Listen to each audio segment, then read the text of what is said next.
What's up, guys? It's your boy. He still needs an intro. And today, we're going to be replacing this old crankshaft position sensor for this brand new one by Standard.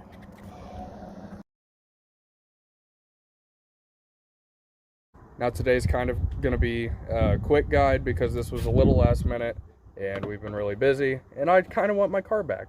So let's go through the couple steps it takes.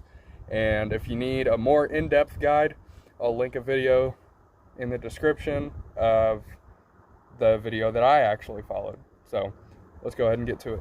Now, a couple of telltale signs that the sensor was going out is that it would crank for a little while before it would first start, and under acceleration it would misfire pretty bad, and every once in a while when I was just cruising, the car would just straight die.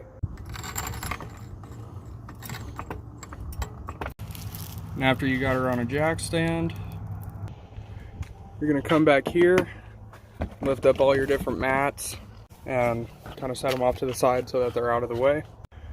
Then you're going to come down here with a 10mm wrench and disconnect the negative battery terminal. Once you get that, go ahead and tuck it out of the way, and let's climb underneath the car. Once you're under the car, make sure that your exhaust is cool because you're going to be directly under it. Right there, you can see the 3 starter bolts that you're going to have to remove to get the starter out of the way so you can get to the sensor. So we're going to go ahead and loosen those up really quick. Right now, for these 3 bolts, the easiest thing is for these bottom 2, get a 15mm wrench and break it loose with another wrench. And then for this top one, get a shallow 6.15mm socket and put it on your ratchet, and then get a breaker bar on the end of your ratchet. And just remember that it's not super hard to get it out, but is it tedious? Absolutely, because your throw is only about that far. But after you do that, you can see I have the starter pushed up and out of the way. Right here on the side of the block, there's that little sensor.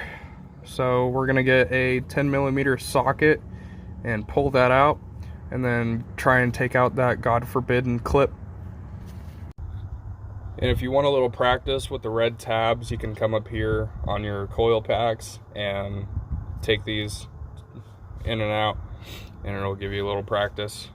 But basically what you do is you take the little finger that sticks out this way and you push it that way, and then you can get your fingernail or flathead screwdriver, pull it out, then you grab on this tab here, squeeze and pull, and it'll come undone.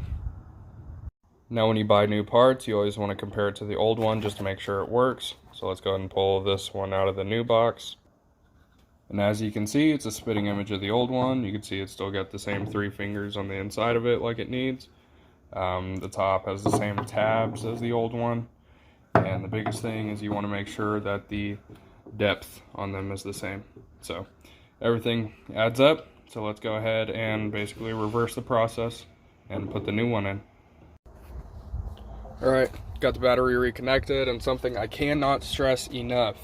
Once you get the battery disconnected when you first start, do not shut your hatch, because this is an electronically accessed hatch, and if you shut it with the battery disconnected, you won't be able to get back in. So make sure you leave it open.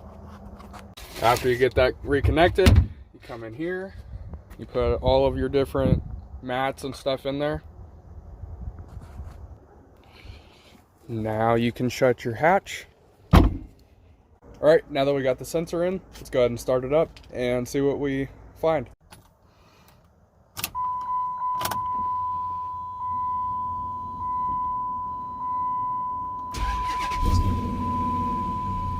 And looky there, first try. If you take a look, the check engine light's gone. So I call this a success.